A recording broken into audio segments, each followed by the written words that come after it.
Baruch haba, Chavrim, shalom, shalom. I say to you, peace, my friends, and blessed is the coming of Mashiach ben David. And as the Christians believe he's already come, I agree with that. But for Israel, he's still yet to come. And even though I am in agreement with you, we do have some very fascinating news. The Pope has made the announcement officially today in Latin that he will be resigning February 28th. He cites that even though he's 85 years old, his duties are becoming more than he can handle.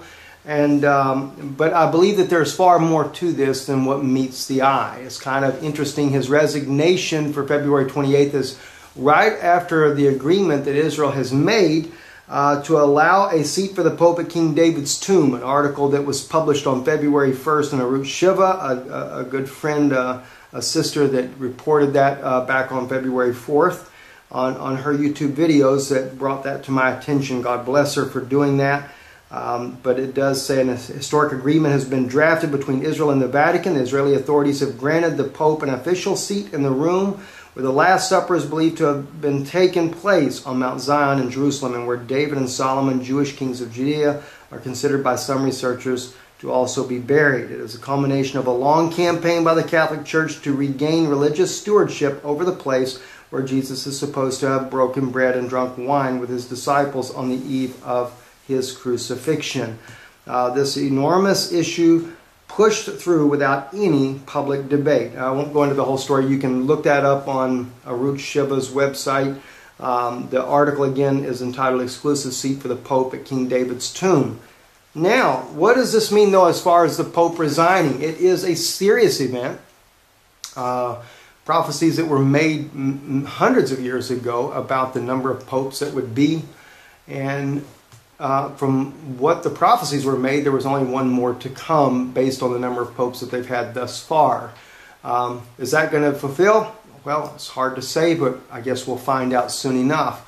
My own thought, though, has been that the last pope can be one or the other. I look at it being in two different directions as a possibility. I have looked at the possibility of someone as an example. Let me just clarify that. Emmanuel III out of Baghdad, Iraq, who is in running. He's a cardinal, and I've looked at the possibility of the next pope being Arab descent in order to strengthen those ties with the Arab people and also making the covenant with Israel. I say that too because if you look at Daniel's 70 of weeks, the last week, it speaks of that the prince that shall come, and that he would be of the people who destroyed the temple of Israel, according to Daniel's vision there. And we know that Titus destroyed the temple and burned Jerusalem to the ground and threw all the stones down. And so therefore, if the prince that shall come is of the people, of the Roman people that destroyed the temple, then surely we would have to have that prince that shall come, which a prince being a duplicate of the Prince of Peace, which was Yeshua, but yet a false, so therefore an antichrist, a false Messiah that would come in, and he would have to be of Rome. But there are arguments that that pope would be Assyrian descent based on a scripture, I believe, over in the book of Isaiah. And so I've leaned towards the possibility that the next pope could be Arab descent. You have Salam Boutros out of the United States, but he's not a cardinal, so he's not really in the running as far as I'm aware of. He's not been elevated. But Emmanuel III, Baghdad is. But there again, does that scripture really apply to the Antichrist? Could be a question as well. I'm not 100% certain that it is.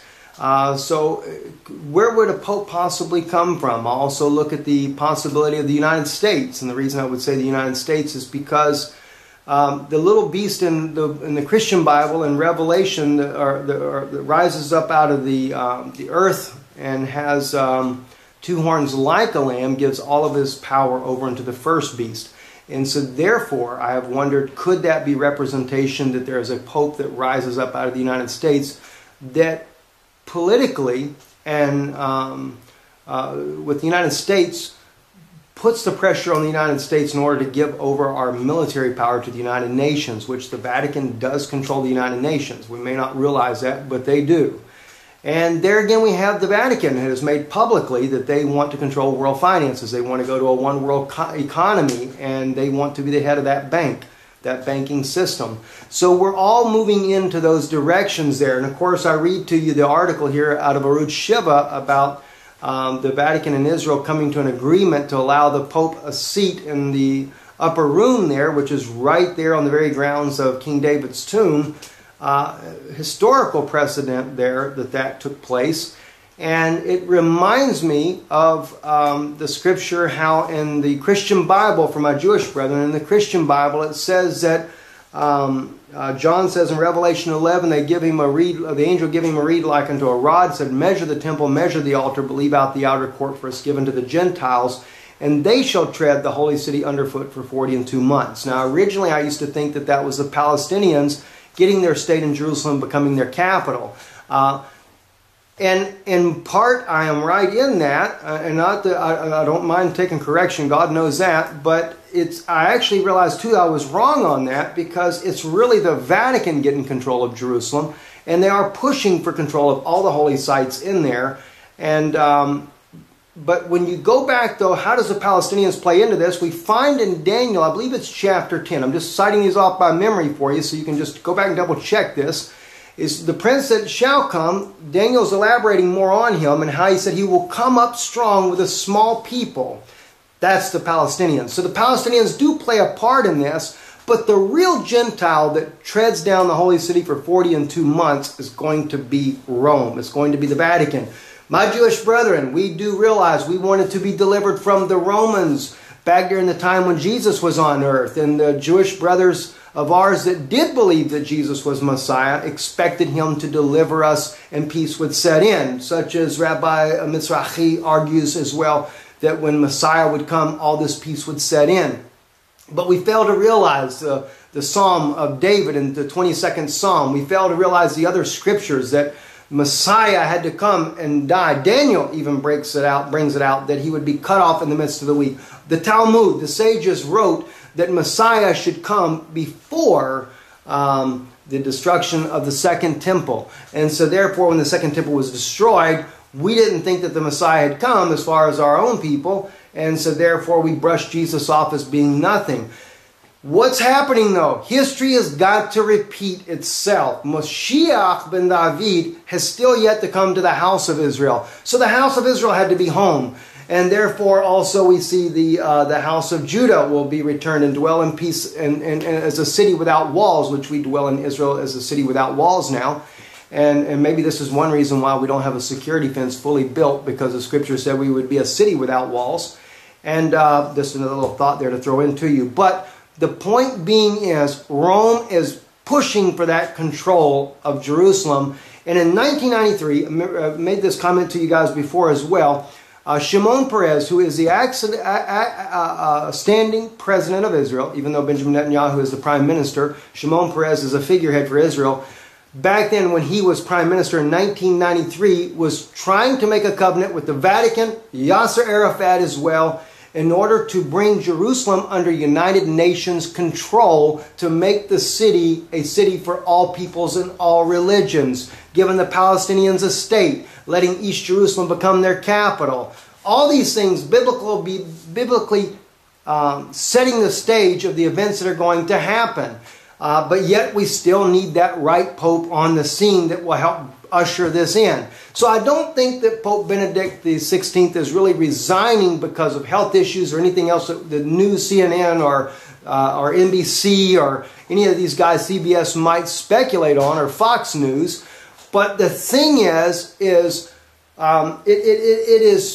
is surely that he is stepping down because time is at hand and it's time to bring in the Pope that they expect will bring that world peace. Just like Obama. Obama is not an antichrist. I mean, in principle, there's a lot of issues I have with him as well. There's a lot of good he's done for the United States as well. But when it really comes down to it, he's also plays a part, but he's not the antichrist, friends. He's not. He's not that prince that is of the people who destroyed the temple and the sanctuary. But does he play his part? Surely he does. He has helped set a world stage. He's helped bring the Muslim Brotherhood together. But what we have to have is not the Muslim world taking over. It's going to be Christian in a form of Christianity. It is going to be the Vatican is going to bring about a one world religion. And unfortunately, the denominations are all tied up and in bed with this situation here. They made the World Council of Churches, which no doubt has to be the image unto the beast that's spoken of in Revelation. So the great whore, she had harlots for daughters. I mean, think about it. What is a whore? It's a woman that is untrue to her marriage vow. Did we not see this in Hosea? God used Hosea to show Israel that we had too many husbands. Baalim, we say Baal, Baalim. Baal is really the modern day Hebrew term for a husband. But God said that we need to put away all these gods that we have and get rid of them. All these husbands, all these false gods. And the church has done the same thing that Israel has done. They've gone whoring after other gods. And so now you have all kinds of different denominations. They're coming together. They cannot make war with the Vatican, so they're going to join in with the Vatican because why? It's economics, economic power. I could just go on, and I don't really want to waste that time. I wanted you to know, though, there is a new Pope coming up.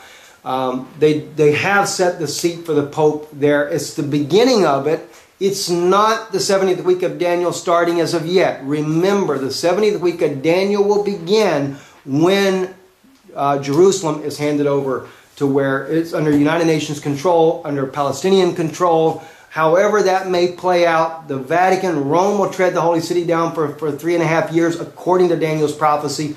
The Vatican comes up strong with the small people, the Palestinians, which they've already done that. They've been working on that for a number of years. So the Palestinians, you're just playing into the pawn of the devil. And now the time is at hand. God bless you.